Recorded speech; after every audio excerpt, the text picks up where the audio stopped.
I say that with tongue in cheek, but I also say it with great respect too, and because we have recruited well, and but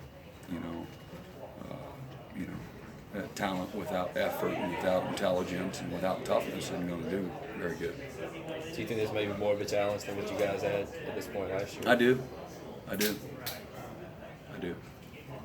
But it's exciting, it's really exciting. If we had some guys that were just okay workers, that were just average in their intelligence, that didn't have length and athletic ability, I'd be worried. And I'm not worried. I'm fired up. I'm excited. But there's not as much to be able to say.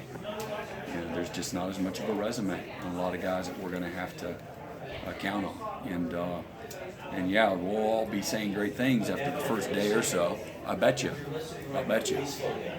Just looking ahead, but 3 weeks into fall camp, and after the first couple of games, what we're saying. And what's the discipline like? What's the toughness like? What's the consistency like? What's the mental toughness? How coachable are they? Are they investing in the game plan? Are they coming in like Mackenzie Alexander? He was in there every night, watching extra tape, knowing the game plan, anticipating that first third down call.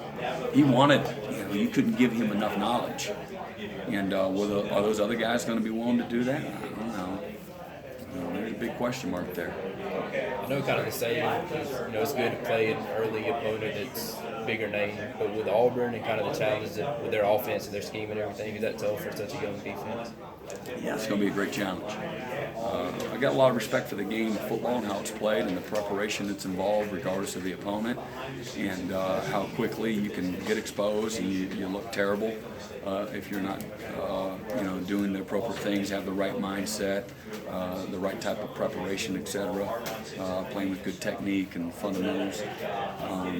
But Auburn heightens the sense of urgency and the requirements that it takes to play good football, because I think that they're good across the board in exposing you. I think that they have equal type talent across the board that will, in a heartbeat, make you look pretty average.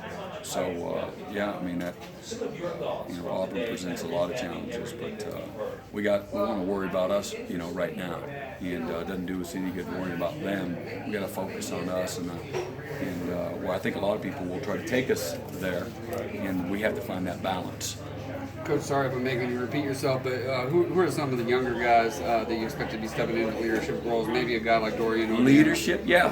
Dorian's a guy I think that has earned the respect of his teammates, and has earned it through both experience, things he's done on the field, but his work ethic, how much he cares. Our guys know a fraud, when they see one, and Dorian is anything but that. And he's not that guy making a bunch of noise and then, he's not showing up, or he's skipping, or he's sleeping, or he's cutting reps. He's not that guy. He's a guy that goes above and beyond. So I do expect him to be a great leader. I think he's excited about that too, and the ownership of that. But other guys, I think, again, Jadar Johnson is not a young guy, but he'll be, has a chance to be a first-year starter at strong safety, full-time. Van Smith, same thing. And corner.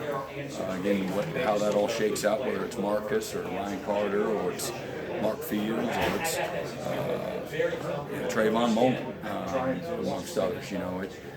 That remains to be seen. But I think those are all a group of guys. That first three are a group of guys that have been here, have played, seen meaningful snaps, and hopefully through their work and consistency will become leaders. But they got to worry about themselves and establish themselves first. How much of a chance do you think Trayvon has to come in and play right away? Do you think he's physically ready? Trayvon's probably 185, 188 pounds now. Power cleans, probably close to 250 plus. He's stronger than people think, and he's put on good weight since he's been here. but he has functional strength. So it's one thing, yeah, he's skinny, and what he's today is not what he's going to be in 3 years. But does he have functional strength? And he's got wiry strength. Adrian Baker came in here skinny, a lot skinnier, and did not have functional strength. He played weak. And Trayvon Mullen will play today. And again, maybe it's not as strong as we want. Well, we'll see. But he plays functionally stronger than maybe he might look. But he's long, very explosive. He's got great top end speed. I think he brings knowledge of the game, and he brings experience of being a corner his entire life. Not just being an athlete and playing quarterback over here and then playing some DB on third down to cover somebody's best guy. He's not been that